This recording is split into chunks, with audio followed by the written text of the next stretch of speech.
Hello everyone! I know this video is going up very late. Black Friday was like, what, 3 weeks ago? But I have been super duper busy and I just haven't had time to do any filming at all. One of the reasons why I haven't had any time to film is because I've been so exhausted with not only Christmas stuff that I have to get done, but because my mom injured her back and I've been having to do a lot more, both around the house and for my handicapped aunts. And thank you so much to everyone who left get well wishes in the comments of my videos. Seeing those just really brightened my day. But about this Black Friday haul, I bought only books for Black Friday, but I bought a ridiculous amount of manga. So this first video is just going to be, you know, the normal books, the YA books, the audiobooks, the books I went through giveaways, those kind of books. And then I'm going to have a second video just for all the manga I bought. So if you like mangas, watch out for that video. But for now, let's get to talking about all the other books. But before I actually get to the books, I did get this Twas the Night Before Christmas burlap tote bag from Books A Million with my order. And I triple checked, I was not charged for this tote, and I'm very happy because I've become obsessed with tote bags. Ooh, it's actually really big, and oh my goodness, it has like little mice on the side. I don't know if you guys can see that, but the mouse that's on the front is also on the sides. And you know, now that I'm thinking about it, I may put this tote in my car and I'll use it when I go grocery shopping. But I had to share that with you guys. I was really excited when I saw it. The first book I have is a book I actually went on Goodreads, and that is The Forgotten Book by, and I'm actually not sure how to pronounce this author's name. But this book sounded really interesting to me. The main character, Emma, is going to this boarding school where her father is the headmaster.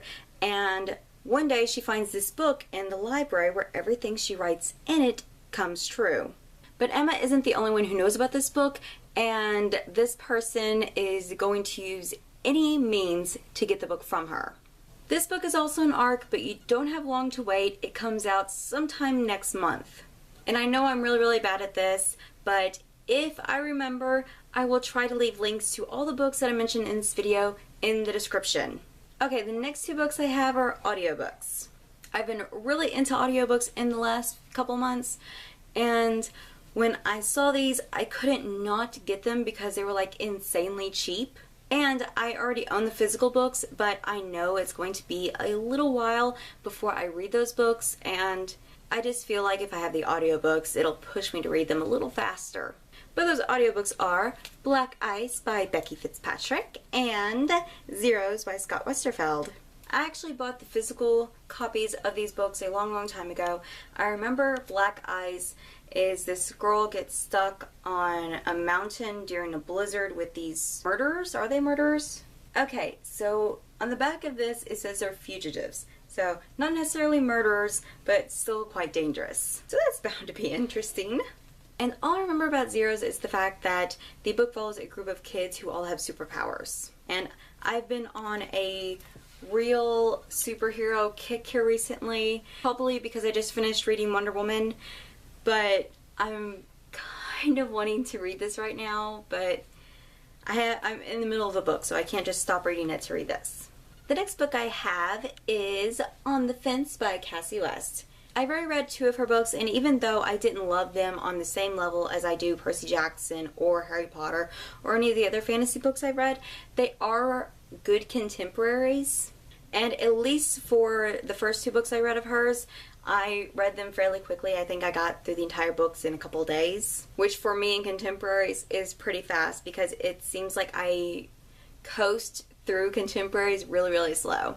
And this is a relatively thin book, so hopefully it won't take me long to finish it. I've been wanting to get another Cassie West book for the last few months now, so when I get into a contemporary mood, I will have it there on my shelf to read.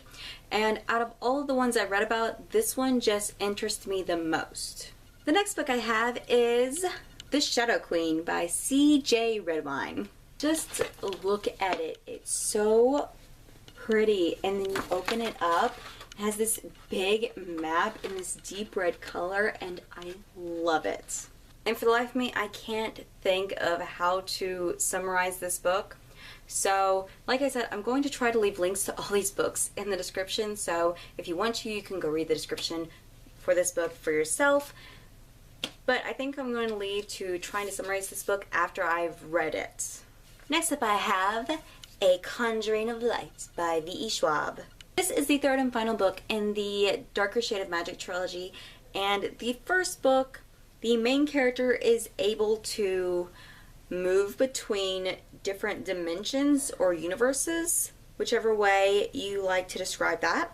That's pretty much all I know about this trilogy. I've just heard so many great things about Victoria Schwab's writing that I was like, I'm not going to start this trilogy until I have all of the books. And just because I really want to read this series and I have all the books now so I can, doesn't mean I'm going to jump into it right away. I'm actually going to read the archived duology first, but now at least I have all of the beautiful books. Next up I have Starfall by Melissa Landers, and this is the second book in her Starflight series.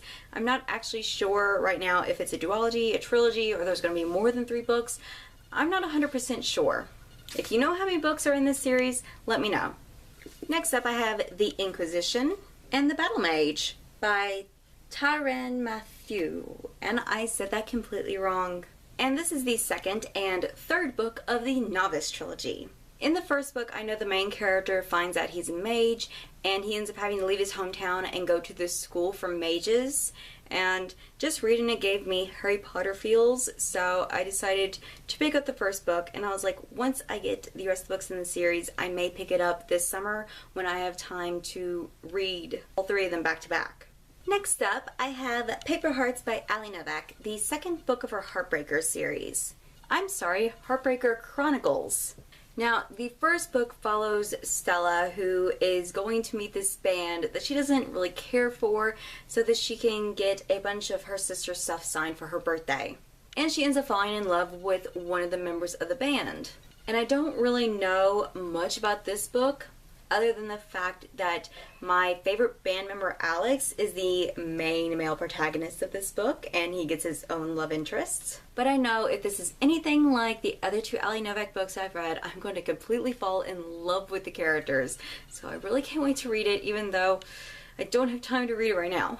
And the last book in this haul, thank goodness because it feels like I've been talking forever, is History Is All You Left Me by Adam Silvera. And I know I just got done hauling They Both Die in the End, and I was talking about how I'm not emotionally stable enough to read that book at the moment, and then I just go out and buy the other Adam Silvera book. I'm going to be completely honest with you guys, I've kind of forgotten what this book is about because I read on it when it first was released and it sounded interesting, but it also sounded incredibly sad and heartbreaking, and I was like, oh my god, I don't know if I could read that. So with the Black Friday sale going on, I was like, I know I'm going to pick up this book eventually. I might as well pick it up during Black Friday. So I will refresh myself on this book when I read it, but as I said, I'm not emotionally stable enough to read these books, let alone the description. So I'm leaving this for now, but I imagine it's going to be like More Happy Than Not. It's going to break my heart in a million pieces and have me questioning life, which is a scary concept because I really do not need to be thinking about life at this point in my life because it's like a midlife crisis in my mid-20s. It's like, it's not okay. It's like, please give me another 30 years before I have to have this problem.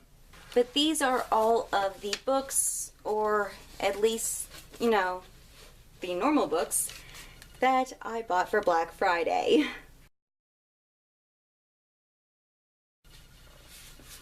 Ooh. Why did I do this? Ow, my head. This hurts. I'm going down. I'm never doing that again, that hurt. Ow. Well, that's the end of this video.